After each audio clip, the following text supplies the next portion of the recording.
आज की सुबह आदित्य ने पूरी दुनिया को एक शौक दे दिया था जिसके बारे में किसी ने दूर दूर तक नहीं सोचा था। अपनी और नेहा की वेडिंग अनाउंस करके उसने नेहा पर उठने वाले सवालों का एक साथ जवाब दे दिया था। लेकिन सबसे ज्यादा कोई दुखी था तो वो थी समीरा। उसने तो अभी भी आदित्य को अपना बनाने के लिए सपने सजा रखे थे, लेकिन शादी की ये खबर सुनने के बाद उसके सारे सपने चूर चूर हो गए। वो इस बात को पूरी तरह से प्रोसेस कर भी नहीं पाई थी कि उसके सामने नेहा अपने सवाल लिए खड़ी हो गई थी। उसने कभी भी नहीं सोचा था कि इतनी कोशिश करने के बाद भी नेहा को उसकी सच्चाई का पता चल जाएगा। तुम्हें क्या लगा? हाँ, तुम मेरे ऑफिस में मुंह उठा कर आओगी, मुझ पर इस तरह से घटिया इल्जाम लगाओगी और मैं चुपचाप देखती रहूंगी? तुम्हें मैं इतनी बेवकूफ नजर आती हूँ क्या? समीरा ने तेज आवाज में नेहा को सुनाते हुए कहा। समीरा, नेहा ने इस बार अपनी आवाज को और तेज करते हुए समीरा को शांत करवा कर कहा।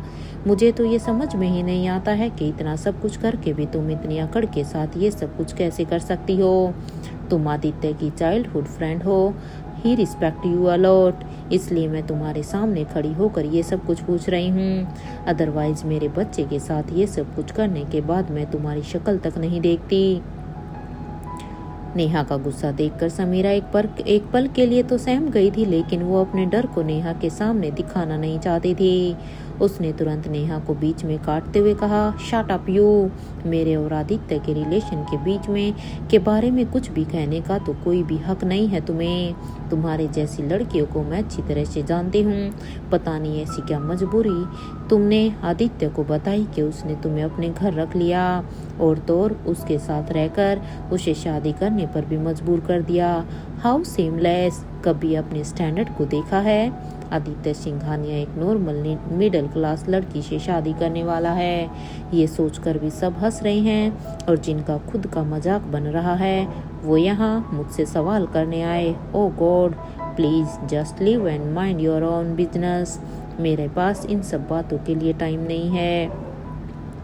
समीरा ने नेहा की बात को इग्नोर करते हुए उसकी बातों में नीचा दिखाने की कोशिश की। वो तो चाहती थी कि नेहा का ध्यान ड्रग वाली बात से हटकर आदित्य और उसके रिश्ते पर चला जाए, लेकिन वो जो कुछ भी नेहा को सुना रही थी वो नेहा के लिए नया नहीं था।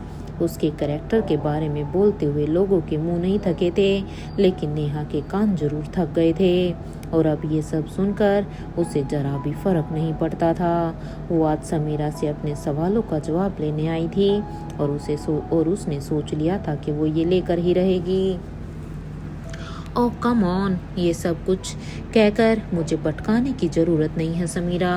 Have some sense at least. मैं क्या डिजर्व करती हूँ क्या नहीं, वो सब कुछ तुम मुझ पर छोड़ दो। तुमने सोचा भी है जिस दिन आदित्य को ये बात पता चल गई कि उसके अपने दोस्त ने उसके होने वाले बच्चे को मारने की कोशिश की है तो वो कैसे रिएक्ट करेगा? नेहा को इस बार ना चाहते हुए भी आदित्य का नाम लेना पड़ गया। अभी तक उसने भले ही ये बात उससे छुपाए रखी थी, लेकिन वो जानती थी कि आदित्य का भी सच पर उतना ही हक था जितना कि नेहा का। आदित्य का नाम सुनते ही समीरा के दिल की धड़कन तेज हो गई। वो आदित्य के नेचर से अच्छी तरह से वाकिफ थी और उसे पता था कि इस सच को सुनने के बाद आदित्य उसका क्या हाल कर सकता था। उसे किसी भी तरह से इस सच को बाहर आने से रोकना था, क्योंकि अगर ऐसा नहीं हो पाए तो आदित्य को अपना बनाने का उसका सपना ही रह जाएगा। तुम बार बार आदित्य को क्यों बीच में लेकर आती हो? पहली बात तो ये कि मैंने ऐसा कुछ भी नहीं किया है। मैं क्यों तुम्हारे बच्चे को मारने की कोशिश करूंगी? I am not a bloody criminal. तो इसलिए इस तरह के घटिया इल्जामों को तुम अपने बैग में रखो और अभी के अभी मेरे ऑफिस से निकल जाओ। समीरा ने अपनी बात कहते हुए नेहा को बाहर का रास्ता दिखा दिया। जाऊंगी, जरूर जाऊंगी, मुझे कोई शौक नहीं है तुम्हारे ऑफिस में आने का, पर एक बात याद रखना समीरा, अगर आज के बाद तुमने मेरे या मेरी फैमिली में से किसी पर भी बुरी नज़र डालने की कोशिश की तो I will screw you and I am damn serious about it. Neha ने उसे धमकाते हुए कहा। जैसे ही वो वहाँ से जाने के लिए मुड़ने वाली थी, समीरा ने चैन की सांस लेना शुरू किया, लेकिन तभी नेहा ने अचानक पलट कर कहा, और हाँ, ये मत सोचना कि आज मेरे पास एविडेंस नहीं है। तो मेरी बात गलत है। You know that I am not wrong. और जल्द ही मैं तुम्हारा ये असली चेहरा पूरी दुनिया के सामने और खासकर आदित्य के सामने लाकर रहूंगी। Just wait for the right time miss Samira. और ये बोलकर नेहा तेजी से ऑफिस का दरवाजा समीरा के ही चेहरे पर बंद करके निकल जाती है। ये सुनते ही तो समीरा के माथे पर सिकंद दिखने लगी थी। वो अंदर ही अंदर बेचैनी महसूस कर रही थी। एक साथ कई सवाल उसके दिमाग में चल रहे थे। शिट शिट शिट, ये नेहा कौन से प्रूफ की बात कर रही है? और अगर सच में इसने प्रूफ सबके सामने रख दिया तो मेरा क्या होगा? Think Samira, think hard. कहाँ गलती हो सकती है? समीरा खुद को ऐसा कहकर अपने दिमाग के घोड़े सही दिशा में चलाना चाह रही थी, क्योंकि कुछ भी हो जाए वो ये सच आदित्य के सामने आने नहीं दे सकती थी। इतने फुल प्रूफ प्लानिंग के बाद भी कहाँ गलती हो गई उसे समझ नहीं आ रहा था। Samira, you can't afford to loss Aditya like this. ये कहकर उसने तुरंत अपना फोन उठाया और सीधे ही एक नंबर को डायल किया। इधर दूसरी तरफ से आवाज आते ही समीरा ने घबराते हुए कहा, something is wrong, I need help. यहाँ नेहा समीरा के ऑफिस से तनतनाते हुए निकल गई थी। उसे यकीन नहीं हो रहा था कि इतना बड़ा क्राइम करने के बाद भी समीरा इतनी चील कैसे थी। उसके चेहरे पर अफसोस और गिल्ट की एक झलक भी नहीं थी। उसने गुस्से में गाड़ी का दरवाजा खोला और उसके अंदर बैठ गई। उसकी परेशान शक्ल देखकर एक मिनट के लिए तो ड्राइवर भी परेशान हो गया था। घर चलिए, नेहा ने अब अपने गुस्से को दबाते हुए ड्राइवर से कहा। उसने कभी सोचा नहीं था कि समीरा से उसे कभी इस तरह की बहस भी करनी पड़ेगी। ठीक ही कह रही है वो। जब तक मेरे पास एविडेंस नहीं होगा मैं चाहकर भी कुछ नहीं कर पाऊंगी। पर ये एविडेंस लाऊं कहाँ से? जितना मैं विक्की को जानती हूँ वो मेरी बिल्कुल भी हेल्प नहीं करेगा। नेहा को समझ में ही नहीं आ रहा था कि अब वो करे तो क्या करे। समीरा ने ना तो अपनी गलती एक्सेप्ट की थी और ना ही उसकी माफ़ी मांगी थी। और इसका तो सीधा मतलब यही था कि उसे अपने किए पर जरा भी अफसोस नहीं था। और जिस बात का अफसोस नहीं वो बात उसकी नज़र में गलत भी नहीं होगी। और ये सोचकर नेहा का डर और भी बढ़ता जा रहा था। समीरा को अगर अभी नहीं रोका गया तो शायद वो आगे भी ये करने की कोशिश करेगी, जो मैं हरगिज अफोर्ड नहीं कर सकती। नेहा ने अब अपने मन ही मन सोचा। उस रात तो वो अपने जहन में कई सवाल दफन करके चुपचाप सो गई थी। उसने ना आदित्य के सामने कुछ एक्सप्रेस किया और ना ही किसी और के सामने। रात को थका हुआ आदित्य जब घर वापस आया तो वो नहीं चाहती थी कि वो किसी भी तरह की टेंशन उसके सिर पर डाले। हर रोज की तरह साथ में डिनर करने के बाद वो उसकी बाहों में सिर रखकर सो गई। अगले दिन संडे था। आज पीहू घर पर ही थी और नेहा के साथ बैठकर अपने होमवर्क्स पूरा कर रही थी। ब्रेकफास्ट के बाद आदित्य को एक कॉल आया, जिसे उठाने के लिए आदित्य बड़ी एक्साइटमेंट में बाहर चला गया। नेहा को लगा कि ये कॉल उसके ऑफिस का है, इसलिए वो चुपचाप पीहू को लेकर ऊपर आ गई। पर जिस वक्त तो पीहू के साथ उसके मैथ के सम सोल्व कर रही थी, आदित्य बड़ी तेजी से उस कमरे में आया। नेहा उसे देखते ही हैरान हो गई। अरे तुम, एनीथिंग अर्जेंट आदित्य? नेहा ने पूछा। आदित्य के चेहरे पर वो अजीब सी हड़बड़ाहट देख रही थी, जैसे वो कुछ कहना चाहता हो। गेट रेडी, हम बाहर जा रहे हैं, आदित्य ने अपनी खुशी को बड़ी मुश्किल से कंट्रोल करते हुए कहा। पर कहाँ? जहाँ नेहा सोचने लग गई थी कि वो लोग अचानक कहाँ जाने की बात कर रहे थे, तो वहीं पीहू ने ये सुनते ही अपने सामने रखी बुक्स बंद कर दी और चिल्लाते हुए बोली, ये बाहर? उसे तो इस बात से जरा भी फर्क नहीं पड़ता था कि वो लोग कहाँ जा रहे थे। उसके लिए तो तीनों का बाहर जाना मतलब फैमिली टाइम होता था। हम तुम्हारी वेडिंग दिखाने, आदित्य ने नेहा से मुस्कुराते हुए कहा। वेडिंग ड्रेस सुनते ही जहाँ नेहा का चेहरा यहाँ पर नेहा के चेहरे से शर्म टपकनी शुरू हो गई थी, तो वहीं पीहू ने तो आकर आदित्य को हग ही कर लिया था। कल से जब से उसने शादी के अनाउंसमेंट के बारे में सुना था, वो जितनी खुश थी उतनी ही इमोशनल भी थी। उसके लिए तो उसकी बड़ी ऑफिशियल शादी करने वाली थी। आदित्य से मिलते ही उसे पापा बनाने की जो जिद पीहू ने की थी, वो पूरी दुनिया के सामने पूरी होने वाली थी। वैसे तो कॉन्ट्रैक्चुअल मैरिज के बाद ही पीहू के लिए उसका डैड आदित्य ही था, लेकिन अब इस शादी के बाद वो खुलकर सबके सामने आदित्य को पापा कह पाएगी, उसे डैड कहकर बुला पाएगी और ये खुशी सिर्फ और सिर्फ पीहू का दिल ही जानता था। खुद से लिपटी हुई पीहू को देखकर आदित्य ने तुरंत उसे अपनी गोद में उठा लिया और कहा, yes my angel, wedding dress and guess what, इस शादी में आपके लिए भी बहुत ही स्पेशल ड्रेस बन रही है। ये सुनकर अब पीहू ने उछलते हुए पूछा, सच डैड? तो यहाँ पर आदित्य ने कहा, हाँ हाँ, और अब वो ये कहते हुए उसके माथे को चूमता है। नेहा ये सब कुछ देखकर चुपचाप रहती है। इस शादी की सबसे ज्यादा खुशी उसे पीहू के चेहरे पर दिखाई दे रही थी। जिस तरह के एफर्ट्स आदित्य कर रहा था, नेहा का मन कर रहा था कि वो अपनी इस हैप्पी फैमिली की नज़र उतार ले। शादी तक तो ठीक था, लेकिन उसने सोचा भी नहीं था कि आदित्य वेडिंग ड्रेस का भी इतना ध्यान रख रहा था। पर इन सब की क्या जरूरत थी? आदित्य नेहा ने धीरे से कहा, नो इफ एंड बट, अब चलो जल्दी, हम लेट हो जाएंगे। आदित्य ने पीहू को नीचे उतारते हुए उसे तैयार होने के लिए कहा।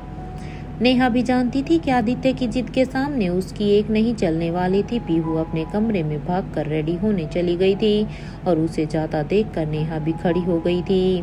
थोड़ी ही देर बाद आदित्य, पीहू और नेहा तैयार होकर नीचे लिविंग रूम में पहुंच गए। मरियम को पहले से ही पता था कि आज आदित्य ने क्या प्लान किया है। रेडी हो गए तुम लोग? एकदम अच्छा सा वेडिंग ड्रेस सेलेक्ट करना, ठीक है? पहले से ही तुम इतनी ब्यूटीफुल हो, शादी के जोड़े में तो you will look like a queen, Mariam ने हंसते हुए कहा। उन्हें आदित्य के टेस्ट के बारे में अच्छे से पता था। वो जानती थी कि अगर आदित्य ने कोई ड्रेस सेलेक्ट की होगी तो उसका स्टैंडर्ड क्या होगा। उनकी बात सुनकर नेहा को और भी शर्म आ गई। बिना और देरी किए तीनों गाड़ी में बैठ गए, जिनमें से सबसे ज्यादा खुश थी पीहू। हम कौन सी शॉप पर जाएंगे डैड? पीहू ने बड़ी ही प्यारी आवाज में पूछा। बस आपको थोड़ी देर में पता चल जाएगा। इस शॉप पर आप कभी नहीं गए हो, इसलिए मैं बताऊंगा तो भी आपको समझ नहीं आएगा, आदित्य ने गाड़ी स्टार्ट करते हुए कहा। नेहा के चेहरे पर एक भीनी सी मुस्कान हर वक्त बनी हुई थी। वो भले ही दिखा नहीं रही थी, लेकिन अपनी शादी का जोड़ा देखने के लिए वो भी बहुत ही ज्यादा एक्साइटेड थी। उसने तो कभी सोचा भी नहीं था कि किस्मत उसे ये खुशी महसूस करने का मौका देगी। इधर एक बड़ी सी काली गाड़ी पार्किंग लॉट में रुकी थी। सर हम पहुंच गए हैं, कहता हुआ ड्राइवर तुरंत गाड़ी से उतरा और दरवाजा खोल दिया। गाड़ी में बैठा आदित्य ड्राइवर के दरवाजा खोलने पर बाहर निकल आया। गाड़ी से उतरकर उसने अपना हाथ नेहा की ओर बढ़ा दिया।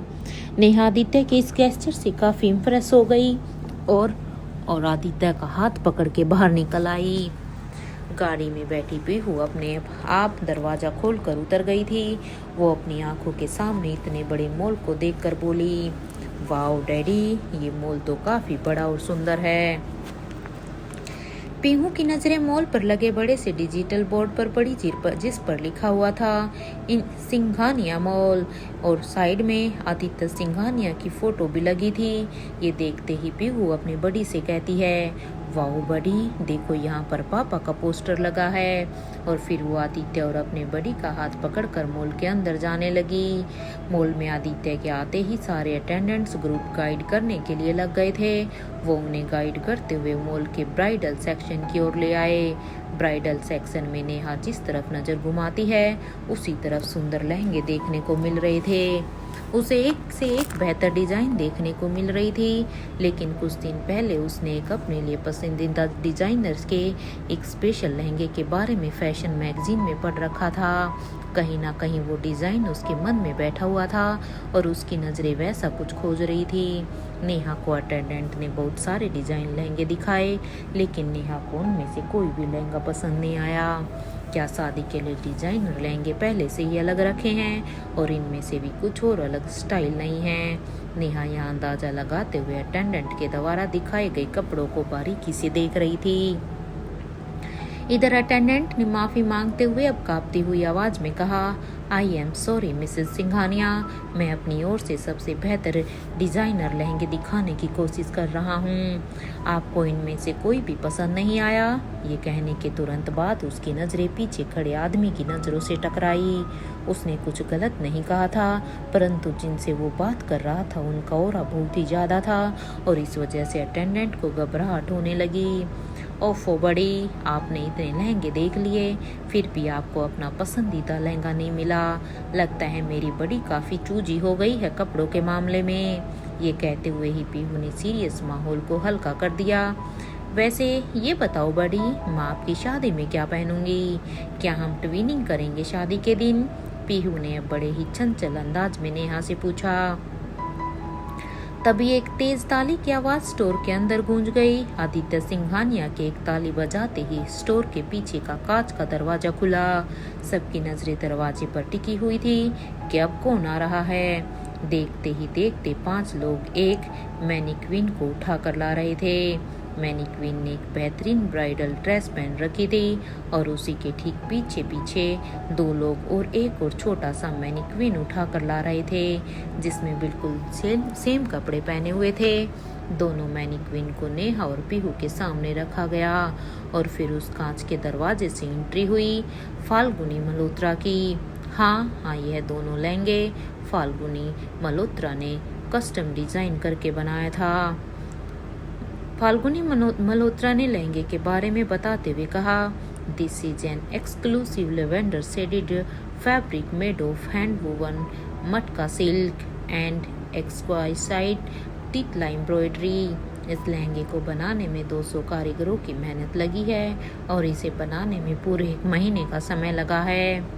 To complement this we have custom made diamond neck piece and a pendant made of purple sapphire. ये सब देखने के बाद नेहा की आंखें तो खुली की खुली रह गई। उसने भी लेवेंडर शेड का लहंगा मैगजीन में देख रखा था और जो लहंगा उसकी आंखों के सामने दिख रहा था उससे बेहतरीन लहंगा उसने कभी नहीं देख रखा था। एक बार और उसके होश उड़ चुके थे और उसकी आंखें लहंगे पर सितर होकर कहीं अटक चुकी थी। So Miss Neha, I hope you like this bridal wear by Falguni Malhotra. ये कहता हुआ वो शख्स अब नेहा के पास आकर खड़ा हुआ। ये शख्स कोई और नहीं बल्कि मशहूर डिजाइनर फाल्गुनी मल्होत्रा था। नेहा ने अपने होश संभालते हुए अब वो मिस्टर मल्होत्रा से कहती है, how do you know me sir?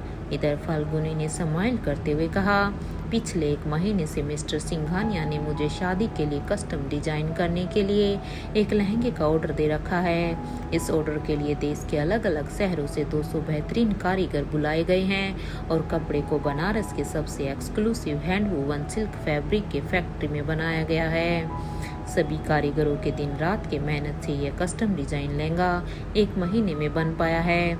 आप इसे ट्राई करके बताइए कि इसके साइज और फिटिंग में कोई प्रॉब्लम तो नहीं।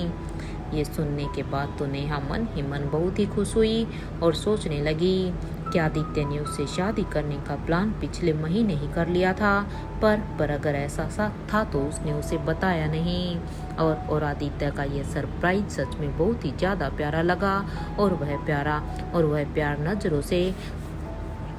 प्यार भरी नज़रों से उसकी तरफ एकटक देखने लगी। तभी पीहू ने अपनी प्यारी सी आवाज़ में नेहा से कहा, ओहो बड़ी, अब आप पापा को ही देखते रहोगे या ये ड्रेस भी ट्राई करोगे? आपको नहीं ट्राई करना है तो मैं तो अपनी ड्रेस ट्राई करने जा रही हूँ। ये सुनते ही नेहा फिर से अपने होश में लौटी और बोली, हाँ बेबी, अभी चलते हैं ट्राई करने। इधर आदित्य नेहा को अपने करीब खींचता हुआ प्यार से कहता है, I hope you love this dress. काफ़ी दिनों से तुम्हारे लिए मैं सरप्राइज प्लान कर रहा था और तुम्हारा सरप्राइज चेहरा और भी ज़्यादा खूबसूरत लगता है। अब नेहा ने शर्माते हुए बोला, ओफो आदित्य, तुमने ये सब कुछ किया कब? यहाँ पर सभी मुझे देख रहे हैं, मैं ये ड्रेस ट्राई करके आती हूँ। नेहा तुरंत हाथ छुड़ाकर ट्रायल रूम की ओर जाने लगी। उसके साथ यहाँ पर 2 महिला अटेंडेंट मदद के लिए रवाना हो गई थी। पीहू खुश होकर आदित्य के पास आकर बैठी और बोली, आपने तो काफ़ी बढ़िया सरप्राइज प्लान किया है बड़ी, और मेरे लिए। बड़ी को इतना खुश मैंने पहले कभी नहीं देखा डैडी। शायद मेरे रियल डैडी होते तो वो भी बड़ी के लिए ऐसा ही सरप्राइज प्लान करते। ये सुनते ही तो आदित्य काफ़ी इमोशनल हो गया था। तभी उसके मन में ख्याल आया कि काश मैं पीहू का असली पिता होता और वो उसके सारे सपने पूरे करता। परंतु वह पीहू से बोला, anything for you and buddy baby, आप भी जाओ और अपना ड्रेस ट्राई करो। पीहू कहकर अब वह फाल्गुनी से बातें करने लगा। इधर पीहू के साथ और दो अटेंडेंट ट्रायल रूम की तरफ बढ़ने लगी थी। कुछ देर में आदित्य की नज़र ट्रायल रूम से निकलती हुई नेहा पर पड़ी। वह फाल्गुनी से बात करता करता शांत हो गया था और उसकी नज़रें नेहा की नज़रों से हटने का नाम नहीं ले रही थी। उसके होश उसके काबू में नहीं थे और उसके हाथ से अचानक उसका मोबाइल गिर गया था। वो धीरे धीरे नेहा की तरफ बढ़ने लगा और उसके चारों ओर चक्कर लगाकर उसकी आंखों के सामने आकर रुक गया। I have never seen someone so beautiful ever in my life. You look fab in this outfit. I am mesmerized by your beauty, Neha. और ये कहते हुए आदित्य नेहा के करीब आ गया था। The fitting of the dress look perfect, and I must admit you have a great choice, Mr. Singhania. You are very lucky, Neha कि आप ऐसे व्यक्ति से शादी कर रही हो। फाल्गुनी नेहा से कहता हुआ आदित्य के पास आकर खड़ा होता है। लैवेंडर रंग के लहंगे और ब्लाउज को पहनने के बाद नेहा बिल्कुल एक राजघराने की महारानी के जैसी लग रही थी। उसके गोरे रंग के साथ उसके लहंगे का कलर इतना कॉन्ट्रास्टिंग लग रहा था कि वो किसी अप्सरा से कम नहीं लग रही थी। This is a beautiful work of art. मैंने कभी सोचा नहीं था कि मैं शादी के दिन इतना एक्सक्लूसिव लहंगा पहनूंगी। थैंक्स आदित्य, पर इतना सब कुछ करने की क्या ज़रूरत थी? मतलब कहकर नेहा ने आदित्य को गले लगाया। आदित्य ने उसे और कुछ कहने से पहले ही रोक दिया। वो जानता था कि नेहा के शौक इतने बड़े कभी नहीं थे, इसलिए तो वो सब कुछ पूरा करना चाहता था। And here comes miss world Pihu, कहते हुए पीहू अपने ट्रायल रूम से क्यूटली स्माइल करते हुए निकली। वाओ बड़ी, वी आर ट्विनिंग, ये कहते हुए वो खुद को अपने छोटे से शरीर को लहंगे में संभालती हुई अपने बड़ी के पास दौड़ने लगी। दौड़ते हुए पीहू का लहंगा स्टोर में निकले हुए कील से अटक गया और उसका लहंगा थोड़ा सा फट गया। लहंगा काफ़ी मेहनत से बनाया गया था और काफ़ी कस्टमली डिजाइंड भी था। और ड्रेस को फटते हुए देखकर आदित्य को डर लगा कि कहीं पीहू को चोट ना लग जाए। एक पल के लिए तो वो इतना घबरा गया था कि उसके मुंह से निकला, पीहू इतनी शरारत कौन करता है? आपको चोट लग जाती तो क्या होता? आदित्य ने पीहू से थोड़ी तेज आवाज में कहा, परंतु शायद पीहू को इतनी तेज आवाज में पहले नहीं डांटा था और शायद वो ये डांट सुनकर डर भी गई। पीहू की बोली सी शक्ल उदास हो गई, उसके होठ अपने आप ही बाहर आ गए। मेरे असली पापा होते तो वो बिल्कुल मुझे ऐसे नहीं डांटते। आप मुझसे बिल्कुल प्यार नहीं करते और मैं आपसे बिल्कुल बात नहीं करूँगी। मुझे सिर्फ बड़ी प्यार करती है, आप बिल्कुल नहीं करते। कट्टी। इधर पीहू के मुंह से ये सुनकर तो यहाँ पर खुद आदित्य भी शौक में था। कहीं ना कहीं आदित्य को ये शब्द अब चुप गए थे। उसे यह लगा कि शायद उसे इतनी जोर से उसे डांट नहीं लगानी चाहिए थी। स्टोर में और कहीं यहाँ पर सीन क्रिएट नहीं हो, इसलिए नेहा पीहू को अपने साथ ट्रायल रूम में चेंज करने के लिए चली गई। नेहा को समझ आ गया था कि यहाँ पर अभी जो कुछ भी हुआ उसका असर आदित्य के दिल पर जरूर हुआ होगा। आदित्य ने इस वक्त किसी तरह से अपने इमोशंस को संभाल लिया था। आदित्य अब स्टोर के मैनेजर से कपड़ों को पैक करके द रॉयल मेंशन जहां पर शादी होने वाली थी वहां पर पहुंचाने का इंस्ट्रक्शन देता है। इतनी देर में नेहा और पीहू दोनों अपने ड्रेस चेंज करने के लिए अटेंडेंट के साथ ट्रायल रूम में चली जाती हैं। Let me help you with your attire Mrs Singhania, कहता हुआ फाल्गुनी आदित्य को लेकर स्टोर के फर्स्ट फ्लोर पर आ गया था। वहाँ उससे सिद्धांत पहले ही मिल चुका था। अपने दोस्त की शादी को लेकर वो इतना एक्साइटेड था कि वो सीधे उनकी शॉपिंग में मदद करने के लिए पहुँच गया था। और बस पता चला मेरा यार शॉपिंग करने जा रहा है, तभी सोचा उसको सरप्राइज कर देता हूँ और उसकी थोड़ी सी मदद भी कर देता हूँ। ये कहता हुआ सिद्धांत आदित्य के चेहरे की ओर देखने लगा। फाल्गुनी ने नेहा के डिज़ाइन को ध्यान में रखते हुए पर्पल कलर की शेरवानी और गोल्डन कलर का पायजामा डिज़ाइन किया था। इसमें एक्सक्लूसिव गोल्ड की जरी से शेरवानी पर महीन महीन काम किए गए थे। This will look amazing on you my friend, कहता हुआ सिद्धांत आदित्य को शेरवानी ट्राई करने को कहने लगा। इतनी देर में नेहा और पीहू भी अपने कपड़े बदलकर वो यहाँ पर आ गए थे, क्योंकि आदित्य ने पहले ही स्टाफ को बोल दिया था कि वो उन्हें गाड़ी की तरफ छोड़ दे, इसलिए वो स्टाफ उन्हें गाड़ी की तरफ छोड़ने के लिए चले गए थे। मैम दिस वे प्लीज़, कहता हुआ अटेंडेंट नेहा के आगे चलते हुए मॉल के दरवाजे से बाहर की ओर गाड़ी तक लेकर आ गया था। गाड़ी का दरवाज़ा खोल के वो नेहा से बोला, ma'am will be here in some times, आप कार में आराम से पीहू के साथ बैठिए। पीहू के अपने पास बैठाकर नेहा उस बारे में सोच रही थी जो जाने अनजाने में पीहू ने आज कह दिया था। आदित्य ने तो अपना हक समझकर एक पिता की तरह उसकी चिंता में पीहू को रोकना चाहा था, लेकिन उसे बस इतना पता था कि आज जो कुछ भी हुआ वो ठीक नहीं था। नेहा ने पीहू को बिना कुछ कहे ही उसके हाथ को पकड़ लिया था। आदित्य का उतरा हुआ चेहरा देखकर नेहा अच्छे से समझ गई थी कि पीहू की बातों ने उसे जाने अनजाने में कितना हर्ट किया था। उसे जिस तरह से पूरे रास्ते पीहू का हाथ पकड़ा था, पीहू को भी समझ में आ गया था कि उसकी बड़ी उससे गुस्सा है। शोरूम से घर वापसी जाने के दौरान पूरे रास्ते गाड़ी के अंदर सन्नाटा छाया हुआ था। कोई किसी से कुछ भी नहीं कह रहा था। ये लड़की भी ना, पता नहीं आदित्य को कैसे लगा होगा।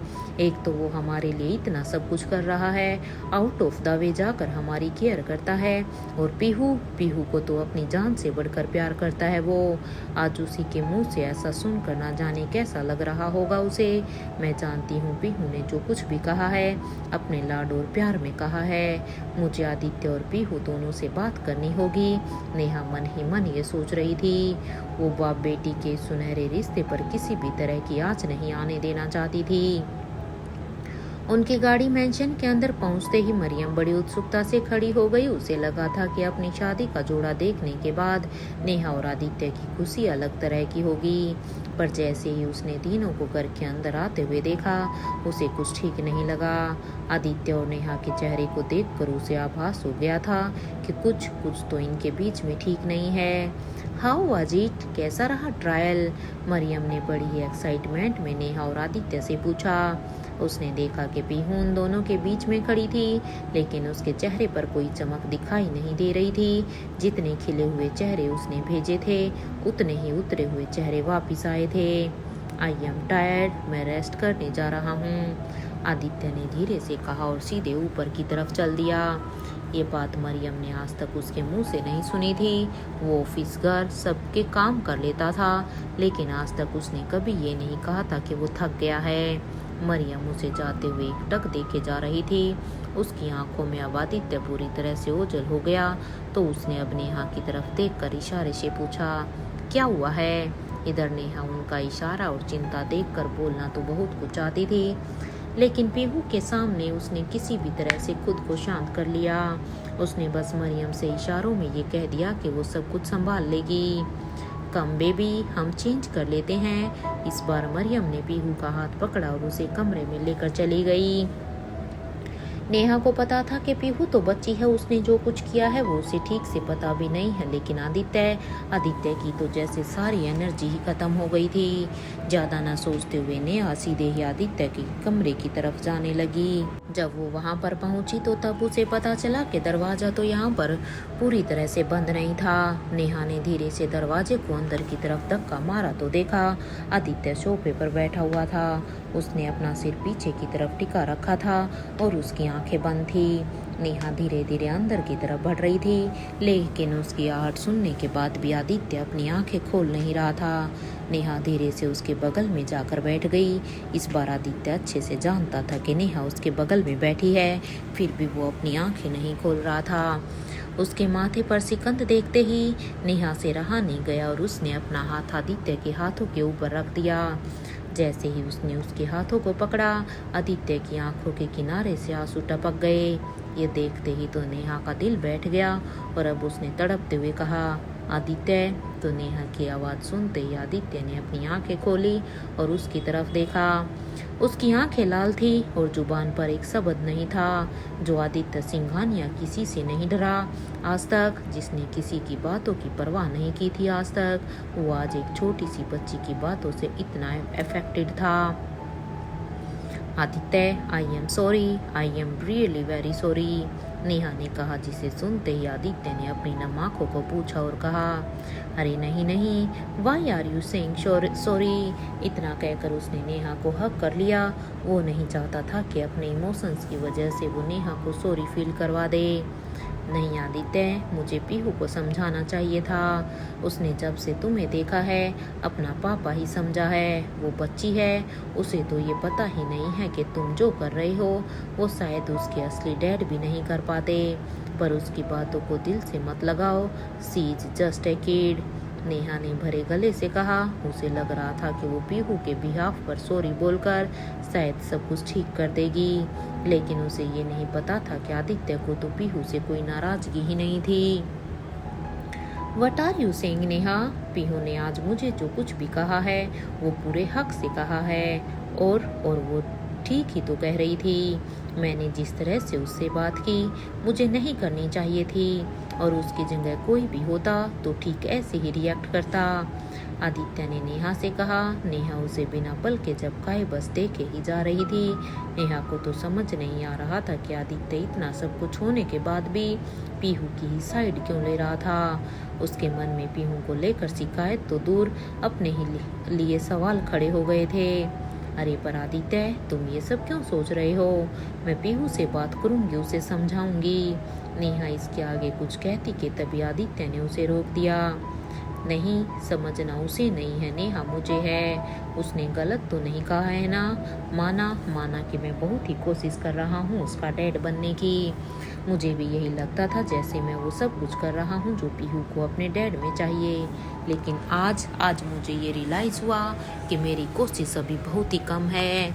आदित्य की ये बात सुनकर नेहा की आंखें भर आई। उसे तो अब भी यकीन नहीं हो रहा था कि पीहू को इतना प्यार करने वाला डैड मिल गया था। पर आदित्य, नेहा उसे रोकना तो चाहती थी, लेकिन आदित्य ने कहा, नहीं नेहा, मैं तुम दोनों को यहाँ ले तो आया, पर शायद अपने फर्ज पूरी तरह से निभा नहीं पाया। I failed in my duty of being a dad. नहीं, नेहा उसे संभालना चाहती थी, लेकिन आदित्य आज रुकने वाला नहीं था। उसके अंदर इतने सारे विचार एक साथ चल रहे थे कि वो खुद को रोक नहीं पा रहा था। तुम्हें याद है ना नेहा, याद है ना हमने ये कॉन्ट्रैक्चुअल मैरिज क्यों की थी?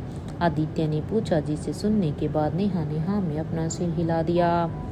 हमने ये शादी इसलिए की थी ताकि हम पीहू को मोम और डैड दोनों का प्यार दे सकें, उसकी लाइफ से डैड के वॉइड को भर दें, उसे खुश रख सकें। जब ये सब सोचकर तुम दोनों को यहाँ लेकर आया था तो फिर अचानक से मैं अपनी ड्यूटीज भूल कैसे गया?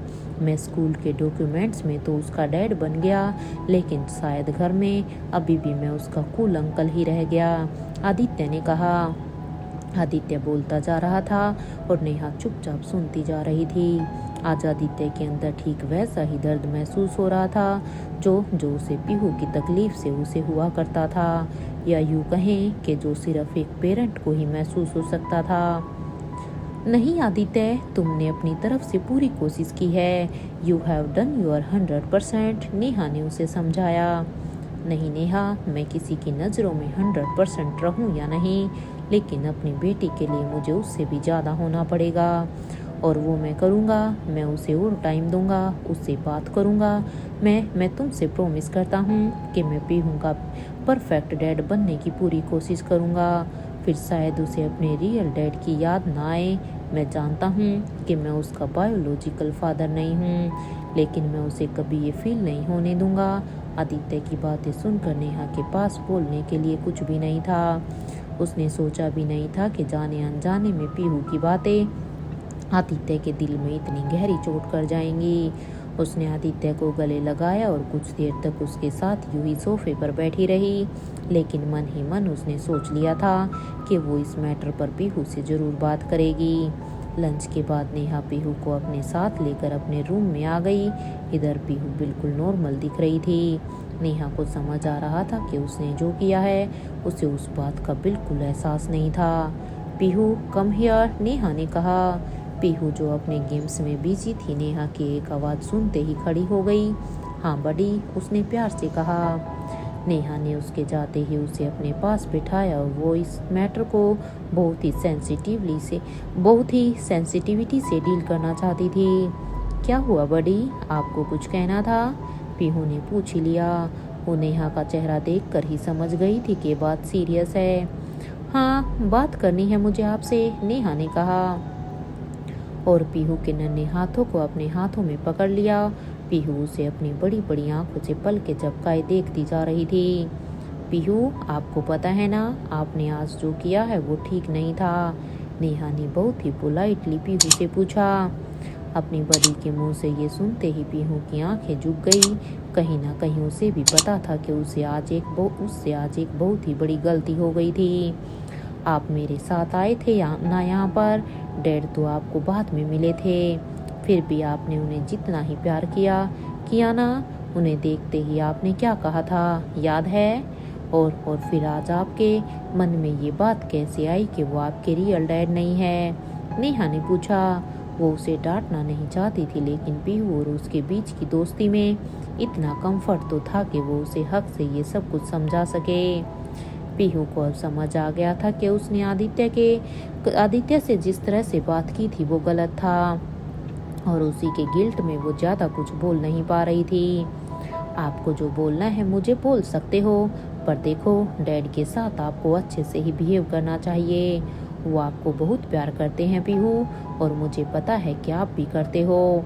वो भले ही आपके साथ हमेशा से नहीं थे, लेकिन वो जब से आए हैं उन्होंने आपके लिए इतना किया है जितना शायद आपके रियल डैड भी नहीं कर पाते, नेहा ने समझाया। उसे लग रहा था जैसे वो पीहू की उम्र से बढ़कर उसे बातें समझा रही थी, लेकिन उसके हिसाब से पीहू का ये सब समझना बहुत ही इम्पोर्टेंट था। आई एम सॉरी बड़ी, नेहा की बात खत्म होते ही पीहू ने अपने दोनों कानों को पकड़ते हुए कहा। डैड को बुरा लग गया होगा ना, मैंने तो बस ऐसे ही कह दिया था। मेरे लिए वो वही मेरे पापा हैं, और उनसे अच्छा और कोई मेरे लिए नहीं हो सकता। सॉरी, पीहू को मीठी प्यारी आवाज़ में सॉरी बोलता देखकर नेहा ने तुरंत उसे गले से लगा लिया और धीरे से कहा, ये सॉरी मुझे नहीं, आप अपने डैड को बोलो। ये सुनते ही पीहू ने नेहा के गालों पर एक किस किया और बेड से उछलकर सीधा कमरे से बाहर आदित्य से मिलने के लिए चली गई। क्या आदित्य और पीहू के बीच हो जाएगा सब पहले जैसा? क्या आदित्य को पता चल जाएगा कि पीहू उसकी ही बेटी है? आप लोगों को क्या लगता है, क्या होंगे इन सवालों के जवाब? प्लीज़ मुझे कमेंट बॉक्स में कमेंट करके बताइए, और सभी सवालों के जवाब जानने के लिए सुनते रहिए स्पार्क पूजा।